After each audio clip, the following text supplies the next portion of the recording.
Maka kalau Anda seorang perempuan Minangkabau menyebut diri, maka jadilah pemilih yang cerdas, jadilah pemilih yang memang mampu memiliki kesadaran politik. Jangan hanya mampu dibayar dengan sembako atau uang 50.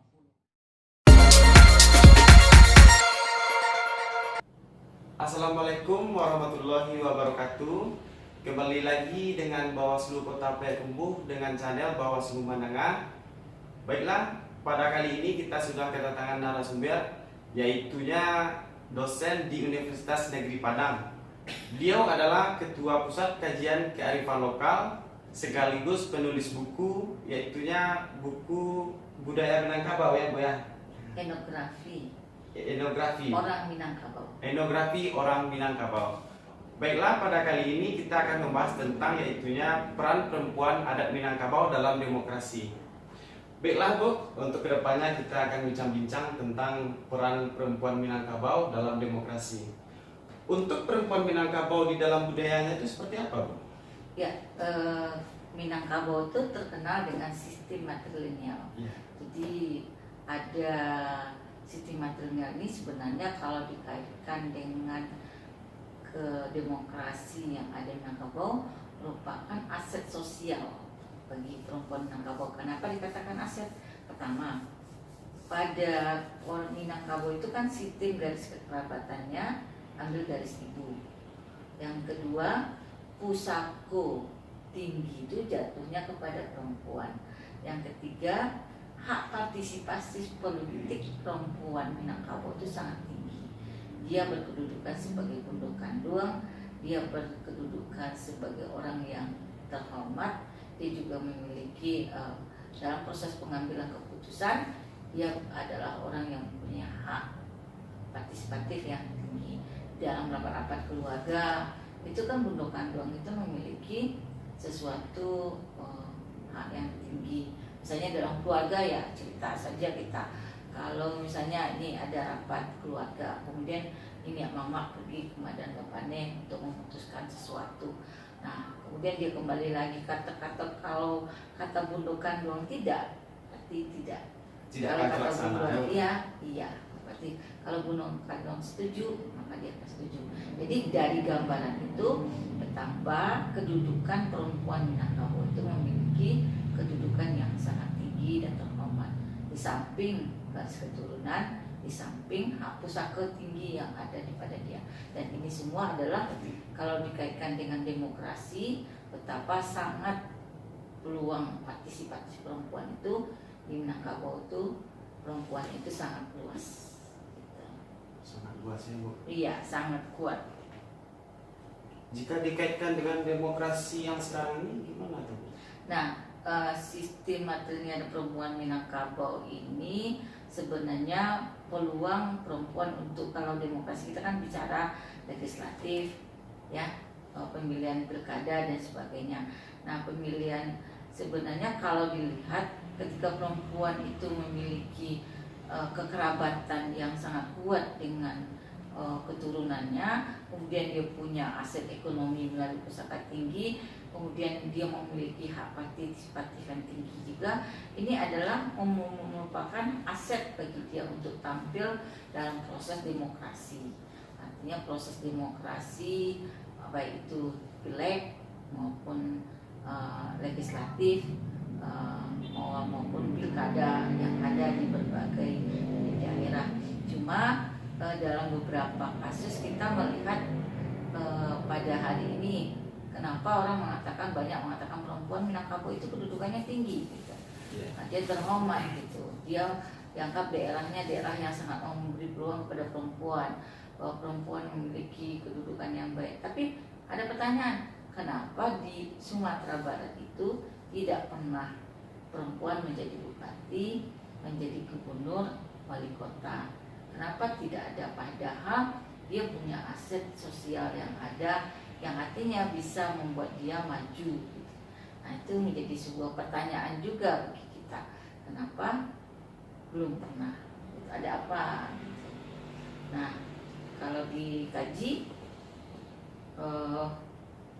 kenapa dia tidak bisa? Nah di legislatif pun juga dia tidak memiliki apa ya, keterwakilan yang sangat representatif gitu. Perempuan itu juga jumlahnya juga sedikit. Padahal orang bilang, oh Minangkabau itu perempuannya kedudukannya tinggi, perempuan itu punya aset ekonomi, perempuan itu punya jaringan yang luas. Kenapa ya kok nggak bisa?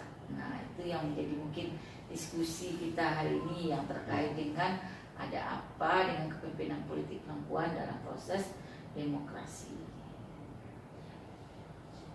Jadi demokrasi perempuan yang sudah terwujud itu seperti apa Bu yang sekarang sudah terjadi? Ya kalau proses demokrasi di Minangkabau itu ya sebenarnya kan di dalam 3 tungku sejarah itu kan perempuan itu kan terlibat dalam pengambilan keputusan. Jadi ada ya 3 tungku sejarah itu kan Nenek Mama, Cedik Pandai, Alim Ulama. Tapi include di dalam itu adalah Gundukan Luang. Nah tapi yang menariknya di dalam Rumah Gadang perempuan itu menjadi titik sentral dalam pengambilan keputusan itu. Dia menjadi seperti komisaris dalam sebuah perusahaan. Dia menjadi sebuah penentu yang sangat kuat di dalam sebuah rumah gadang. Nah, ketika ada musyawarah, ketika kata kunci itu ada pada perempuan itu. Nah, berarti di rumah itu banyak. Kalau di ruang kecil aja di rumah kita ya, pasti si ibu apa menurut kata ibu, apa menurut kata nenek, apa menurut saudara perempuan. Itu kan pasti ada kata-kata itu. Kalau nggak setuju nenek nggak jadi, kalau nggak setuju pihak-pihak perempuan itu nggak bisa dalam sebuah pengambilan keputusan di dalam Minangkabau. Jadi semuanya betapa perempuan itu didengar suaranya, betapa perempuan itu mempunyai wewenang di dalam pengambilan keputusan. Berarti untuk pengaruh kepemimpinan politik perempuan di Sumatera Barat sekarang ini seperti apa Bu?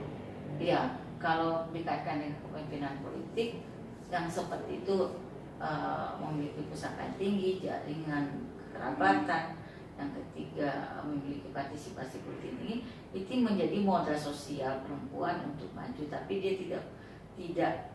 tidak pada hari ini. Ini tidak lepas dari pertama pengaruh misalnya sistem orde lama, orde baru ya, orde baru yang sebenarnya dulu menjadikan perempuan itu menjadi subordinat secara terpola dan berkelanjutan itu terjadi, sehingga perempuan itu menjadi orang kedua atau menjadi subordinat dari laki-laki itu terpola, sehingga mempengaruhi juga ketika perempuan untuk maju di politik.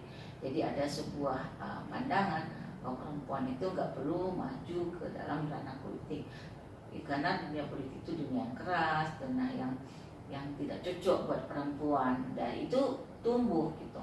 Nah itu juga akan mempengaruhi dalam kehidupan politik perempuan Minangkabau. Nah kemudian yang pengaruh lagi setelah Orde Baru, setelah reformasi itu kan memang terjadi perubahan. Nah pada masa reformasi itu perempuan sudah banyak, beberapa perempuan yang maju ke tingkatan politik. Nah dia masuk dalam kekuatan dia sendiri dan kekuatan organisasi, dan ada beberapa perempuan yang muncul dengan kekuatannya. Tapi ketika reformasi lagi berjalan, tumbuh lagi sebuah politik yang baru, politik kekerabatan. Politik kekerabatan itu muncul, banyaknya perempuan itu maju dari kekuatan laki-laki yang ada. Misalnya yang banyak muncul sekarang itu, misalnya kalau suami dulu bupati, mungkin istrinya mungkin calon bupati lagi. Nah, kemudian kalau dulu misalnya yang banyak muncul sebagai anggota DPR pun tidak lepas dari dia istri siapa gitu kan. Kalau kita kaji sekarang itu kan ada anggota DPR pusat misalnya, kita lihat kan latar belakangnya nggak lepas dari ada kekuatan kekerabatan laki-lakinya di situ. Ya ada yang merupakan istri pejabat dari daerah itu gitu kita. Nah jadi kelihatannya belum juga termunculkan perempuan sebagai kekuatan politiknya, itu belum muncul juga. Hakikatnya sebenarnya kan perempuan itu muncul dengan kekuatan dia, dengan kekuatan sistem sosial dia, kekuatan dengan kekerabatannya itu. Tapi dengan adanya kekuatan politik kekerabatan hari ini, yang itu pun juga tidak muncul. Jadi akhirnya kita melihat hari ini perempuan belum juga muncul dalam tataran pemilihan baik dalam segi pilkada maupun legislatif. Cuma yang menarik pada hari ini wali nagari sudah mulai banyak di tataran perempuan. Kita sudah lihat beberapa wali nagari perempuan yang terpilih. Mungkin itu dasar ya. Dan dari hasil pemilihan, dari data penelitian yang ada bahwa perempuan itu terpilih memang ada sebuah kekuatan dia memang jaringan kekerabatan itu dia mainkan, kemudian ada kekuatan ekonomi yang dia mainkan juga, dan hak partisipatif yang dasar itu dimainkan. Maka dan kemampuan dia juga secara berorganisasi, maka wali nagari yang di tingkat nagari itu termasuk sesuatu memiliki kekuatan sosial bagi sebuah kepemimpinan politik perempuan. Cuma ya tingkatan wali kota, bupati, tingkatan gubernur itu belum ada. Tingkatan legislatif pun belum representatif. Kalaupun ada yang muncul, masih kita melihat ada sebuah kekuatan politik dari laki-laki di dalam sebagai patron, sehingga dia muncul menjadi tampil dalam publik itu. Jadi itu kita akan membicarakan tentang kepemimpinan perempuan, Bu. Ya. Jika dibandingkan dengan pemilih yang cerdas dari kalangan perempuan adat Minangkabau ini seperti apa? Jadi masih ada di dalam beberapa pandangan, masih itu nggak lepas dari juga bahwa perempuan Minangkabau itu sebenarnya di dalam pandangan masyarakat dia tidak di tataran publik, tapi dia menjadi kekuatan di dalam rumah gadang gitu. Dia menjadi, kalau sebuah perusahaan dia menjadi komisaris. Maka yang tetap ke publik itu adalah Patigu, Minyak Mama jadi pandai, alim ulama itu. Nah, maka setiap pemilihan penghulu tidak ada penghulu yang perempuan. Penghulu itu tetap penghulu laki-laki. Tapi proses bagaimana keputusan itu diambil, tapi tak lepas dari tangan wewenang dari gundukan doang. Seperti itu. Jadi untuk pengaruh kepemimpinan politik perempuan di Sumatera Barat ini ada berpengaruh untuk tatanan di wilayah tersebut? Ya bisa iya, bisa enggak. Tergantung perempuan itu menjadikan kekuatan dari sisi material itu dimainkan dia atau tidak. Karena dalam beberapa kita lihat dia tidak memanfaatkan aset-aset sosial atau modal sosial yang dia miliki itu untuk bagaimana dia mampu maju ke kepemimpinan politik itu. Kita tarik ke belakang tadi, Bu. Fenomena terpilihnya wali nagari ini tadi seperti apa tuh, Bu? Fenomenanya, pertama fenomenanya menarik bahwa itu kan dasar ya.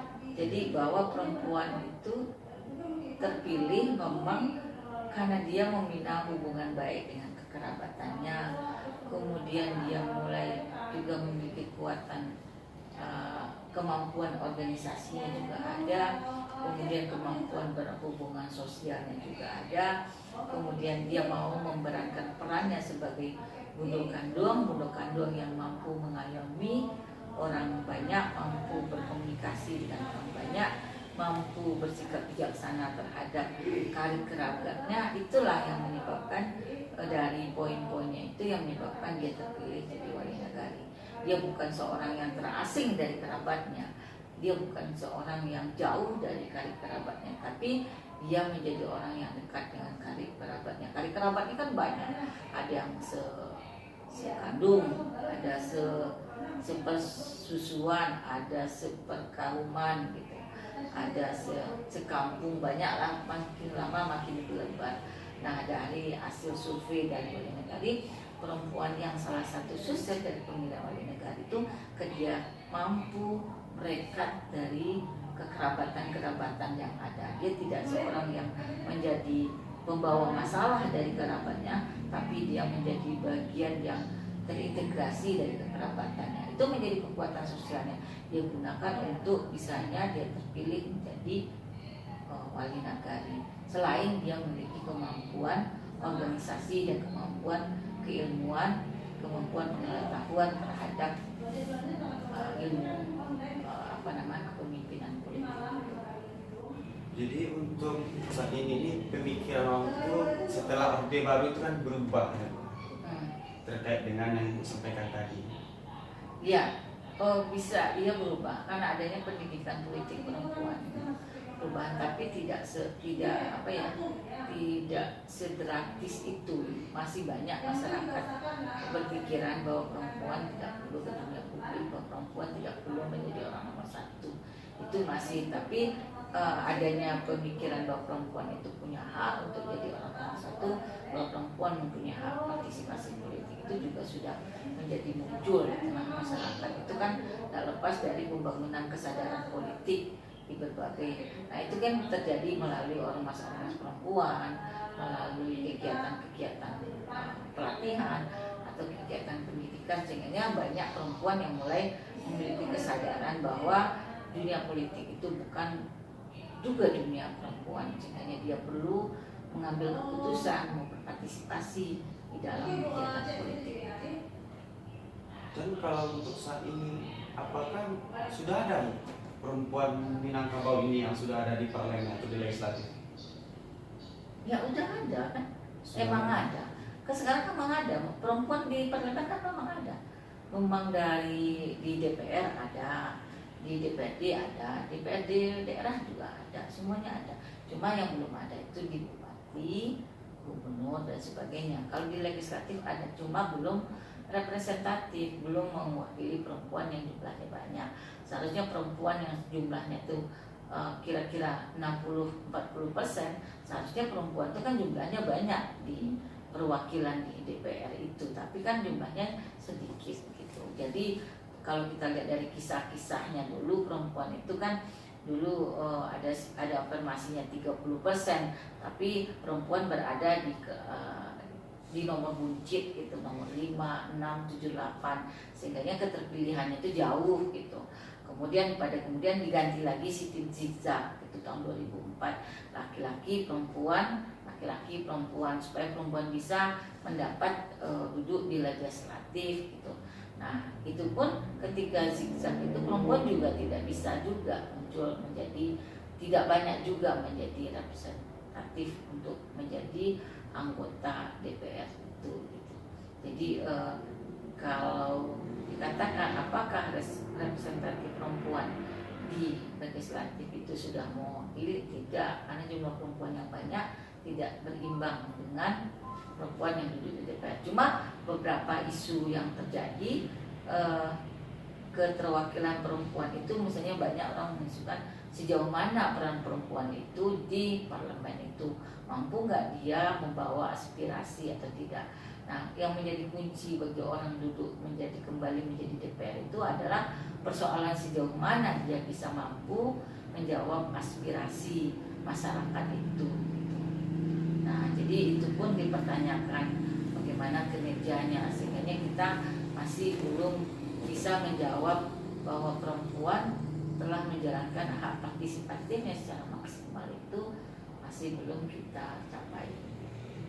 Baiklah Bu, ada beberapa kasus dalam pemilihan itu kebanyakan perempuan itu kan sudah menerima sembako atau beberapa uang, dia harus memilih tanpa memilah Bu. Jadi menurut Ibu bagaimana pendapatnya? Nah, itu kan jadi persoalan sama kita. Jadi memilih karena dikasih sembako, memilih karena dikasih uang, itu kan nama money politik ya. Yeah. Tapi itu seharusnya tidak terjadi. Harus perempuan itu memiliki kesadaran politik, cerdas dalam memilih. Jadi dia memilih itu harus melihat siapa, bagaimana, apa yang akan dia perjuangkan, dan bagaimana kepribadiannya. Itu harus dilihat oleh perempuan dalam memilih gitu. Karena ketika dia sudah dipilih, dia menjadi anggota DPR, dia akan membuat undang-undang, membuat perpu, membuat keputusan yang akhirnya keputusan itu akan dilaksanakan oleh eksekutif, dan eksekutif itu akan berpengaruh untuk rakyat. Nah, kalau dia tidak berdasarkan sebuah nilai integritas dalam pengambilan keputusan itu, tentu yang akan rugi kan rakyat juga. Tapi kalau dia berangkat dari sebuah integritas kepentingan rakyat, tentu dia akan mengambil keputusan. Contoh saja, misalnya ibu-ibu itu ingin pemberdayaan ekonomi kreatif, banyak usaha-usaha ekonomi. Maka yang harus diperjuangkan oleh ibu itu adalah orang yang akan dia minta jadi wakil rakyat itu orang yang mampu memperjuangkan UMKM perempuan, usaha produktif perempuan, bagaimana perempuan usahanya lebih bagus. Nanti tentu harus ada payung undang-undangnya, ada peraturannya yang membuat perempuan ini usahanya itu produktif. Nah, siapa yang bisa memperjuangkan itu? Cari orangnya, cari orang yang bisa memperjuangkan apa yang menjadi harapan dan keinginan dari perempuan itu. Nah, itu yang harus dilakukan, bukan dikasih duit lalu kita terima, terbayar utang anggota DPR itu langsung. Besok dia jadi anggota DPR, dia nggak mikirin kita lagi, dia udah bebas saja dia menggunakan uang tuh mau kemana. Anggota DPR tuh, anggota DPR pusat itu tahu nggak, dia punya gaji, dia punya gaji tambahan, dia punya dana kunker 450 juta, dia punya dana reses dan sebagainya. Nah, kalau dia punya integritas sebagai anggota DPR, tentu dia kembalikan kepada rakyat uang yang banyak tadi, program-program yang untuk rakyat. Tapi kalau dia tidak punya rasa janji, punya integritas, tentu rakyat itu kan, perempuan itu kan sudah saya bayar 50-50, udah selesai utang. Tidak ada tuntutan kita untuk bagaimana dia menggunakan uang yang banyak, rugi. Masa kita mau dibayar dengan 50 sembako yang harganya 100? Itu kita hanya berpikir sesaat. Padahal ketika kita bisa mampu memilih dia memiliki integritas, kita mampu mengontrol di aspirasi dia, banyak yang lebih menguntungkan. Ketika dia dana aspirasinya 450 itu dia turunkan ke masyarakat kembali, kemudian kembangkan jadi modal kerja perempuan, dikembangkan lagi untuk produktif perempuan, lebih baik seperti itu daripada dia kasih 50 lepas selesai utangnya kita. Kan enggak pas gitu. Jadi perempuan itu harus memiliki sadar politik yang cerdas dalam memilih. Memilih jangan sembarangan, tapi memilih dengan melihat visinya, melihat kepribadiannya, melihat kemampuannya, melihat juga apa yang akan dia kerjakan ketika dia menjadi wakil rakyat. Nah, itu lebih. Jadi ketika orang calon itu datang, mendingan kita membuat komitmen, membuat kontrak dengan si calon itu. Ketika Anda menjadi anggota DPR, ketika Anda jadi kepala daerah, apa program Anda untuk kami, apa program yang akan mengembang kami, apa visi Anda. Tentu visi ini menjadi penting. Kalau visinya nanti kapitalisme, rugilah kita. Kalau visinya memang mengembangkan UMKM perempuan, karena memang usaha perempuan di Sumatera Barat ini, perempuan memiliki kekuatan ekonomi yang kuat. Kita banyak kan perempuan punya usaha di sini, usaha kerupuk, usaha makanan, usaha baju, usaha macam-macam. Perempuan Sumatera Barat itu sangat kuat dalam berekonomi. Tapi kalau tidak diiringi dengan sebuah kebijakan, tidak diiringi dengan regulasi kebijakan, dia akan lama-lama juga akan mati. Maka butuh seorang wakil rakyat yang mampu memahami pengembangan UMKM ini. Nah, maka yang diperlukan oleh perempuan adalah komitmen dengan anggota DPR atau calon kepala daerah itu terhadap apa yang menjadi kebutuhan dari perempuan itu di dalam kehidupannya. Jadi kita nggak selesai dibayar sembako, tidak selesai karena dia memperlihatkan dia ganteng. Apa urusannya ganteng dia sama kita? Gantenglah suaminya kita, nak. Nah, gantenglah orang yang terdekat dengan kita, bukan dia yang kita jadikan salah satu untuk menjadi sebagai pintu untuk kita memilih dia. Jadi untuk memilih calon itu memang harus dilihat dulu beberapa kriteria yang harus diikuti. Nah, ini terkait dengan itu perempuan harus Maka memang ketika adik bertanya, oh banyak perempuan yang seperti itu kan, maka pendidikan politik itu perlu kita lakukan. Nah, Bawaslu, KPU juga itulah punya kewajiban, salah satunya memberikan pendidikan politik yang cerdas kepada perempuan. Dia memilih dengan sadar, dia memilih dengan hati yang memahami bahwa dia memilih ini ada sebuah yang makro, ada sebuah perjuangan yang panjang, ada sebuah kepentingan yang lebih besar di dalam persoalan memilih. Tidak hanya sekedar dikasih uang sembako atau melihat bahwa dia seorang yang gagah, tapi sejauh mana dia akan mampu memperjuangkan kita, sejauh mana dia memiliki visi, sejauh mana dia bisa mampu mengelolkan kebijakan yang adil buat rakyat, terutama kalau perempuan, ya bicara rakyat perempuan. Terkadang kan banyak tuh dari ibu-ibu anggota Yasin, kelompok wanita tani, yang tujuannya para calon untuk dikejar tuh kan, untuk mencari suara kan. Ya tentu kalau kelompok tani misalnya perempuan tani, sejauh mana dia punya nanti memperjuangkan kebijakan terhadap perempuan tani gitu. Bagaimana dia nanti memperjuangkan misalnya soal misalnya ada sebuah barang pada saat ini, bagaimana dia membuat regulasi kebijakan yang regulasi itu menguntungkan petani perempuan gitu. Jangan dibiarkan misalnya tumbuh tengkulak di sebuah daerah, jangan dia biarkan pembelian harga barang murah, jangan dibiarkan mereka hidup dalam kemiskinan. Kan banyak cerita di dalam masyarakat kita, ada petani yang sudah berkebun lama gitu, kemudian dia berhubungan dengan tengkulak gitu, dia meminjam uang, kemudian ketika hasilnya datang, dia barangnya dibeli murah, dia hanya membayar utang, dia miskin lagi. Nah itu perlu program-program dari pemerintah melalui kebijakan dari DPR tentang bagaimana sebenarnya perempuan ini diperjuangkan. Nah itu yang kita beri kesadaran kepada perempuan tani, perempuan nelayan, perempuan yang ada di pasar, perempuan dimanapun, bahwa dia ada menyambung dari aspirasi dan kebutuhan dari pada perempuan itu. Oke. Tentunya dari kasus yang kita bicarakan tadi itu ada harapan pendidikan politik yang bagaimana yang seharusnya terjadi ke depan. Ya, politik perempuan, kalau kita memberikan pembelajaran politik kepada perempuan tentu dengan pendekatan sesuai dengan apa yang menjadi diri perempuan. Pendekatan andragogi, pendidikan yang memanusiakan perempuan itu sendiri.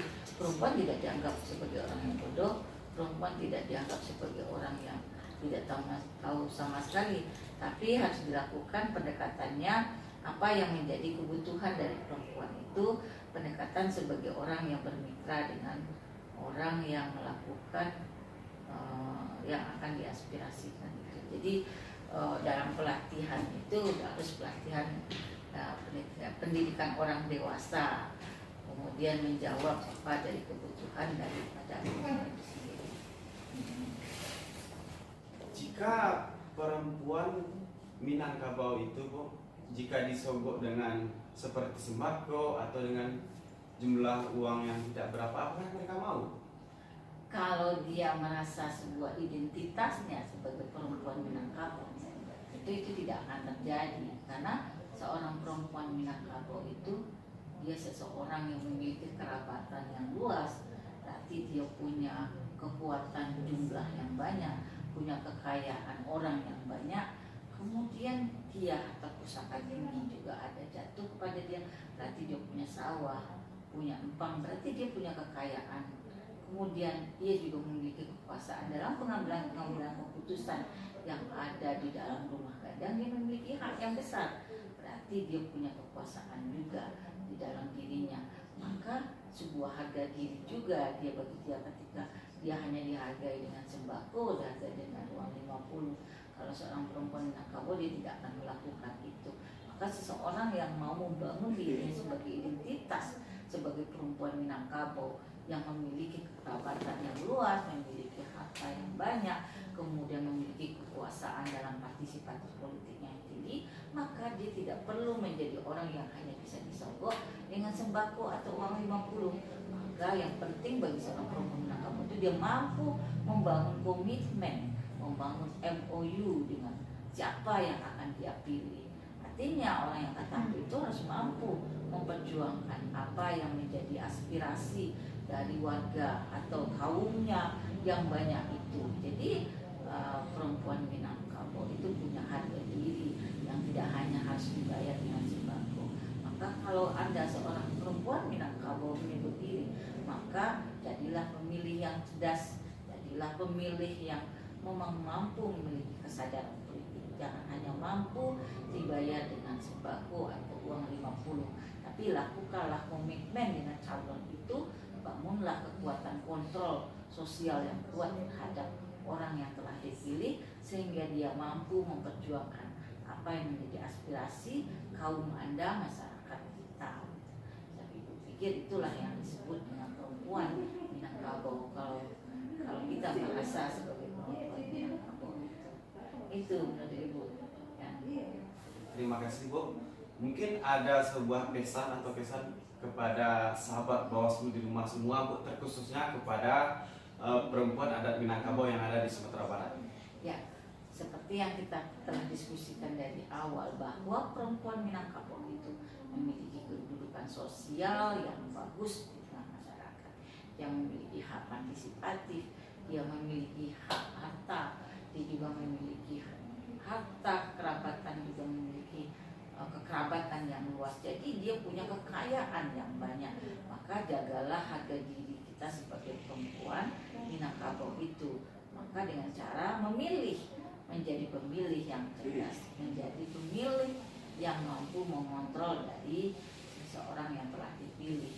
Jangan mau perempuan Minangkabau hanya dibayar atau dibayar dengan sembako.